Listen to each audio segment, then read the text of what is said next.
We publicly shared that volume on ripplenet grew around 10x year on year through our core product called on-demand liquidity.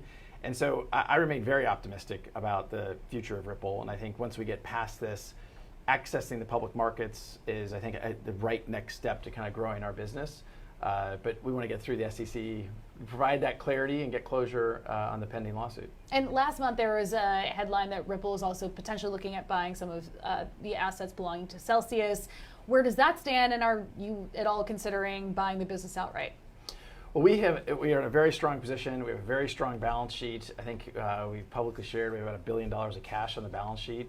And so we certainly look at these cycles that the crypto markets have gone through as opportunities. This is really the third downturn crypto winter that I have been around Ripple for, and each time Ripple has kind of emerged stronger. And so we look at it as an opportunity to continue to grow and make sure we're solving customer problems, make sure the customers who are already dependent upon us can depend upon us for more things potentially. So we'll continue to look at opportunities, and some of the assets we see around are priced differently today than they were 6 months ago. Right, and so we are in the midst of this crypto winter. We've seen a lot of layoffs with other crypto firms. Where do you see us headed from here? Like it's definitely been a tighter time horizon in terms of coming out of these bearish moments for the market. Do you think that we're looking at emerging from this in the next 6 months, or do we have a while to go?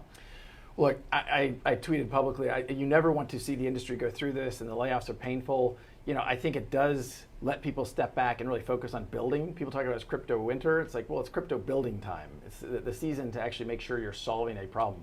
In Q2, when a lot of these companies were doing layoffs, Ripple added over 100 new positions. We hired over 100 people in Q2. So it's very hard to predict, when these gyrations come and go, and I give the counsel internally at Ripple of take the long view, and Ripple's always taken that long view of let's make sure we're solving a customer problem, let's make sure we're delivering utility using these technologies.